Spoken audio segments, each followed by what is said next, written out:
Hello, a great weekend we had. Well, I hope that you did have a great. I did have a great weekend. Wherever you find yourself, thank you for joining us. And I want to give you this advice. Never let anybody give you a bad mood this morning. Don't let anybody who is not in the right mood tends to soil the mood that you're in. Because God has given you a certain perspective about how your life should be lived. And that perspective depends on how you see it. If you see a bigger picture, it also means that that will translate into others around you.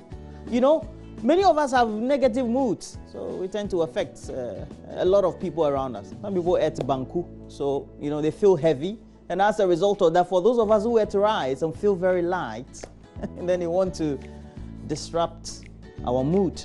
Never let anybody get you moody this morning.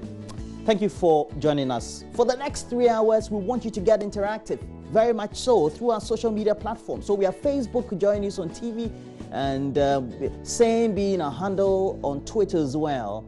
And let us get interactive. Because, look, it's been dominating the discussion platforms the last week too. And we're in the third week.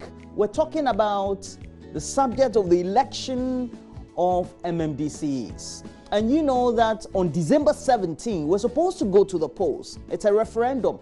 And we are to go and vote whether a yes or a no. But following various interpretations, explanations, and positions taken by not only individuals, but even known personalities in the media, political parties, some in civil society, and government, we have now two sides, yes or no. Indeed, that was just a question that has been posed for the referendum. But it seems to be deepening and dominating the platforms daily. So we're continuing with that today. What really are we going to the polls for? After a yes vote or a no vote, what will be the implications?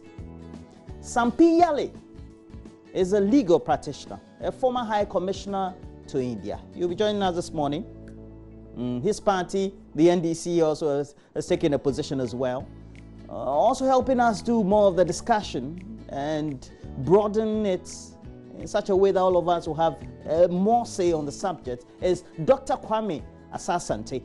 He is a senior lecturer with the Political Science Department of the University of Ghana. And joining us out of the studio in real time, streaming here, is Dr. Kojo Asante, Director of Policy Research for the Center for Democratic Development Ghana, CDD Ghana. They, with a coalition of civil society, also have a position of a yes vote. But we'll ask, what questions will these raise? And we invite you to bring your questions as well, and you know the platforms as well. So please make sure you join us. That will be just after the half-hour mark, after 7, and let us know what you think. Now, Newmont Gold Corporation Ghana's Ahafo Mine will host this year's National Mine Safety and First Aid Competition. It's been organized under the auspices of the Ghana Chamber of Mines, the Inspectorate Division of the Minerals Commission, and the St. John Ambulance Ghana Services. Now, the national competition is a one-day event, and it's an industry tradition. So prior to the main event, the company will organize a week-long activities. Many of them would include cleanup exercises, health walks, do public fora, education on road safety, and medical outreach programs within the company's host communities. So please make sure that we join representatives of the company as they tell us today on the show what this all means for us. We'll bring you the latest news headlines, tell you about how the latest sports headlines are shaping up. All those qualifying for the Euros, whether it's also the African Cup of Nations, all coming to a head. Today, you know that we're playing a match, so we'll see how that goes as well. We'll bring you the latest on the front and back pages of newspapers and entertainment. Now, we'll bring you news now. But before then, motivation is up with the morning man. Do stay with us.